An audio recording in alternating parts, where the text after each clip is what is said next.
Javier Milei, el presidente que prometió prenderle fuego a la burocracia argentina con una motosierra, acaba de hacer algo que tiene al kirchnerismo y a toda la vieja política completamente descolocados.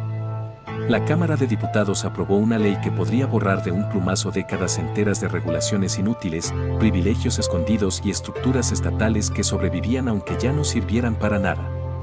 Pero espera, porque esto no es solamente una votación legislativa más. Detrás de estas 70 leyes derogadas hay algo mucho más profundo, una pelea brutal entre dos modelos de país, uno que vive de la burocracia y otro que quiere desmantelarla. Y lo más fuerte es que muchos de los que hoy dicen defender al trabajador votaron para mantener intacto un sistema que durante años le hizo imposible crecer. ¿Qué revela realmente esta batalla? ¿Por qué esta ley generó tanto miedo en ciertos sectores políticos? ¿Y qué significa que 96 diputados hayan querido frenar esta limpieza normativa? Suscríbete si quieres que esto siga saliendo a la luz, porque al final vamos a conectar todas las piezas y vas a entender el verdadero juego político detrás de la llamada Ley Hojarasca. Hay algo que tienes que entender desde el principio. Cuando escuchas derogar leyes obsoletas, probablemente suena aburrido, técnico, incluso irrelevante. Pero eso es exactamente lo que vuelve tan importante esta historia. Porque las estructuras que más daño hacen en política casi nunca aparecen en los grandes discursos. Se esconden en los detalles. En trámites absurdos. En oficinas que nadie sabe para qué existen. En regulaciones que siguen vivas aunque el sector que regulaban desapareció hace 20 años. Y eso es precisamente lo que el gobierno de Milei decidió atacar. La llamada Ley Hojarasca, nombre oficial, Ley de Derogación de Legislación Obsoleta, llega en un momento políticamente explosivo para Argentina. Inflación todavía alta. Ajuste económico. Caída del consumo. Protestas sindicales. Tensiones con gobernadores. Y un gobierno libertario que necesita mostrar resultados concretos antes de que el desgaste político empiece a comerse su capital simbólico. Porque una cosa es ganar una elección prometiendo motosierra. Otra muy distinta es demostrar que efectivamente puedes desmontar el aparato estatal sin que el sistema entero se paralice. Y aquí aparece el verdadero conflicto. El oficialismo sostiene que esta ley elimina burocracia inútil y libera a trabajadores, comerciantes y pequeñas empresas de cargas absurdas acumuladas durante décadas. La oposición, especialmente sectores ligados al kirchnerismo, responde que detrás del discurso de simplificación se esconde un avance sobre mecanismos de regulación estatal que podrían dejar áreas enteras sin controles claros. Dos narrativas completamente distintas. Dos formas de interpretar exactamente la misma votación. Pero fíjate en algo importante. Esto no ocurre hace 5 años. No ocurre durante un periodo de estabilidad económica. Ocurre ahora. Justo cuando el gobierno necesita convencer a los mercados, a los inversores y a una parte de la sociedad de que Argentina realmente cambió de dirección. Y eso vuelve esta ley mucho más simbólica de lo que parece. Porque el mensaje no es solamente jurídico. El mensaje es político. El gobierno quiere demostrar que puede hacer algo que ninguna administración anterior se animó siquiera a intentar, empezar a desmontar físicamente capas enteras del aparato regulatorio argentino. Y aquí viene lo más interesante. Mucha gente escucha 70 leyes derogadas y piensa que son normas menores. Papeles viejos. Letras olvidadas. Pero cuando empiezas a revisar qué tipo de regulaciones estaban ahí, aparece un patrón inquietante. Normativas duplicadas. Organismos superpuestos. Registros innecesarios. Requisitos administrativos que ni los propios funcionarios sabían explicar correctamente. Un ecosistema entero construido alrededor de la complejidad. Porque la complejidad en política no siempre es un accidente. A veces es un negocio. Y eso nos lleva directamente a la pregunta central de este video. ¿Cómo llegó Argentina a construir semejante maraña regulatoria? ¿Quién se beneficiaba realmente de que existieran leyes inútiles que nadie entendía? ¿Y por qué sectores enteros de la política reaccionaron con tanta furia cuando alguien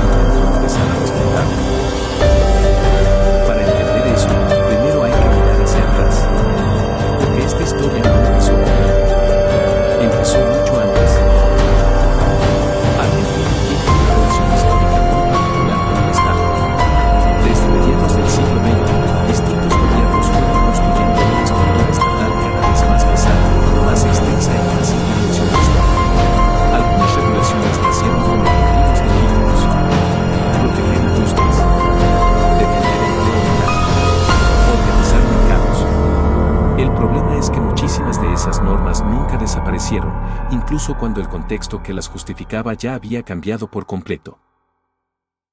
Y ahí aparece uno de los grandes problemas estructurales del país. En Argentina casi todo se acumula. Los impuestos se acumulan. Los organismos se acumulan. Los subsidios se acumulan. Y las leyes también. Gobiernos van. Gobiernos vienen. Pero muy pocos se dedican a revisar qué cosas dejaron de tener sentido. Porque políticamente da más rédito crear algo nuevo que eliminar algo viejo. Recordemos algo importante. Durante años, distintos sectores empresariales, cámaras de comercio y especialistas en competitividad advirtieron que abrir una pyme en Argentina podía convertirse en una pesadilla burocrática. Habilitaciones interminables. Registros redundantes. Inspecciones superpuestas. Requisitos contradictorios entre distintos niveles del Estado.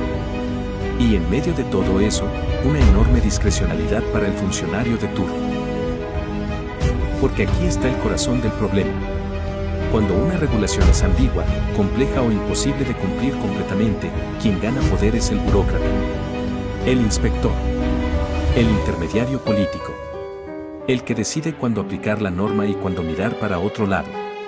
Y esa lógica terminó creando una cultura estatal donde muchísimas veces la burocracia dejó de ser una herramienta de organización para convertirse en una herramienta de control.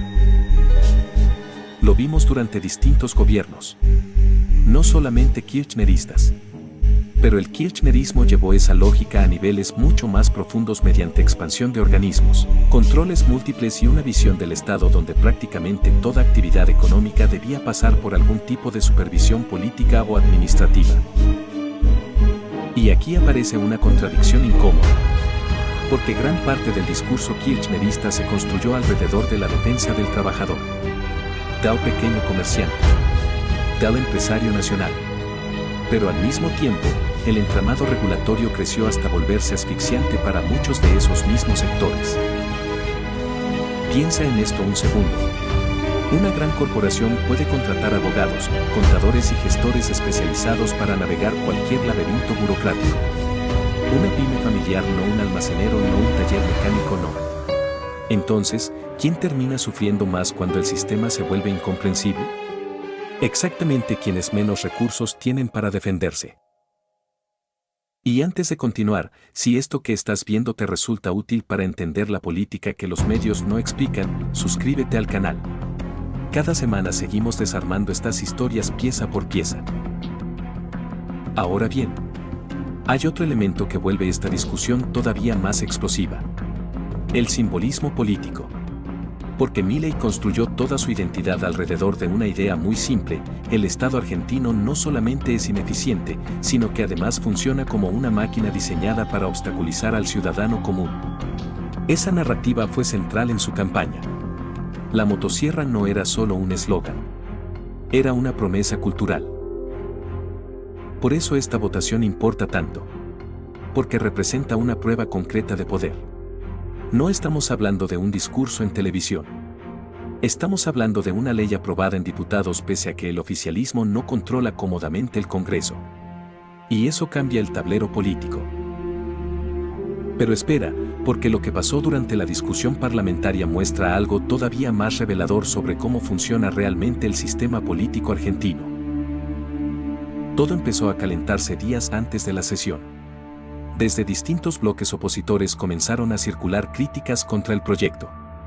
Algunos legisladores advertían que la derogación masiva podía generar vacíos legales. Otros decían que el gobierno estaba usando la simplificación administrativa como excusa para debilitar controles estatales. Y mientras tanto, desde el oficialismo repetían una idea una y otra vez: ¿cómo puede alguien defender leyes que ya nadie usa y que solo sirven para complicarle la vida a la gente? Hasta ahí, podría parecer un debate técnico más. Pero entonces llegó el momento de las votaciones. Y ahí cambió todo. A principios de la sesión, diputados libertarios comenzaron a enumerar ejemplos concretos de normativas consideradas absurdas u obsoletas. Algunas regulaban actividades prácticamente inexistentes. Otras duplicaban funciones de organismos actuales. Y otras directamente imponían obligaciones administrativas imposibles de justificar en pleno 2026. El objetivo era claro: instalar la idea de que el Estado argentino se había convertido en un museo de regulaciones muertas. La oposición respondió acusando al gobierno de construir un show político. Un diputado cercano al kirchnerismo sostuvo que detrás de la eliminación de hojarasca normativa podía esconderse una flexibilización encubierta de controles relevantes. Y ahí empezó la verdadera batalla discursiva. Porque ya no se discutía solamente sobre leyes viejas. Se discutía sobre el rol mismo del Estado. Horas después, desde redes sociales afines al oficialismo comenzaron a viralizarse fragmentos del debate parlamentario. Especialmente uno. El momento en que un legislador afirmó que los trabajadores piden que se les saque de encima la normativa que los obstruye. La frase explotó. Porque conectaba directamente con una sensación muy extendida en sectores productivos argentinos, la idea de que trabajar formalmente en el país se volvió excesivamente complicado. Y aquí vino el primer mini clímax político. Cuando se conoció el número final de votos negativos. 96 diputados votaron en contra del proyecto. 96. El oficialismo aprovechó inmediatamente ese dato para construir una narrativa demoledora. 96 diputados defendieron leyes inútiles.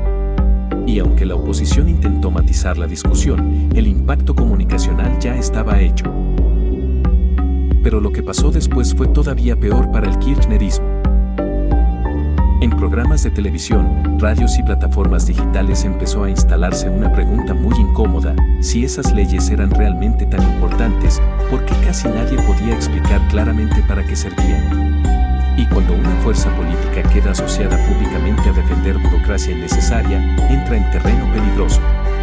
Porque la palabra burocracia genera rechazo transversal. Derecha, centro, incluso parte de la izquierda. Sin embargo, aquí es donde tienes que mirar más profundo. Porque esta pelea nunca fue solamente sobre trámites.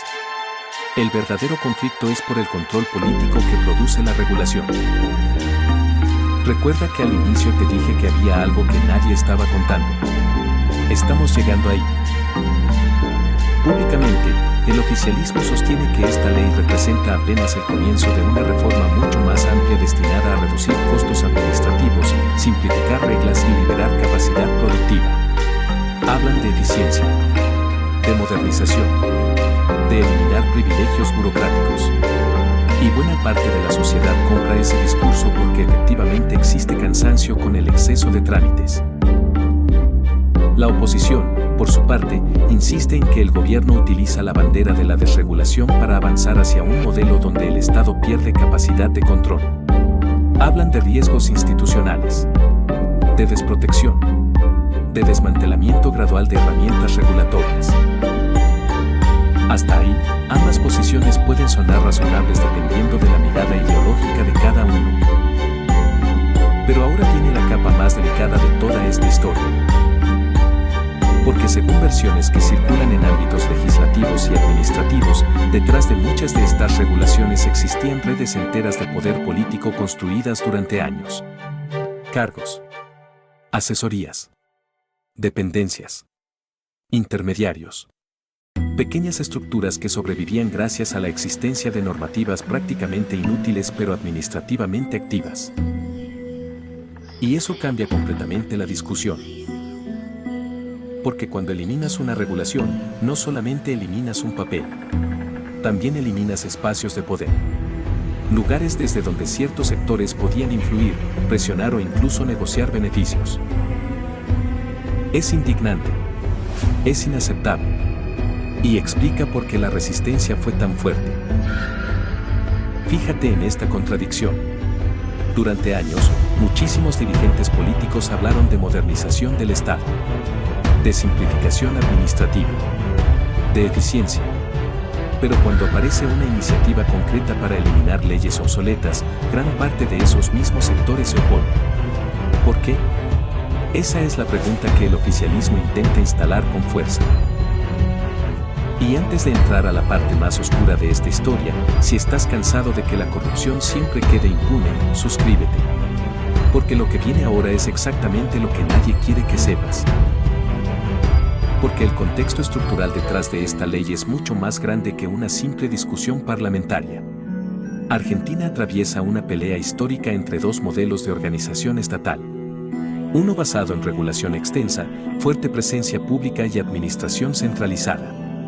Otro basado en reducción del aparato estatal, desregulación y apertura económica. Y cada sector sabe que esta pelea tiene consecuencias enormes hacia adelante. Si el gobierno logra instalar socialmente que simplificar regulaciones mejora efectivamente la vida cotidiana, puede consolidar apoyo político incluso en medio del ajuste económico. Pero si la oposición consigue asociar estas reformas con desprotección, caos o pérdida de derechos, el costo político para Milei podría crecer rápidamente. Por eso esta batalla es tan importante. Porque no se discute solamente una ley. Se discute qué tipo de país quiere ser Argentina después de décadas de crisis repetidas. Y ahí es donde entran las reacciones públicas.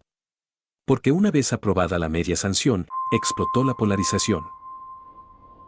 En redes sociales, hashtags como #Ley Hojarasca, #Motosierra, #Burocracia Nunca Más y #Diputados dominaron la conversación durante horas. Influencers libertarios celebraban la votación como una victoria histórica contra el Estado inútil.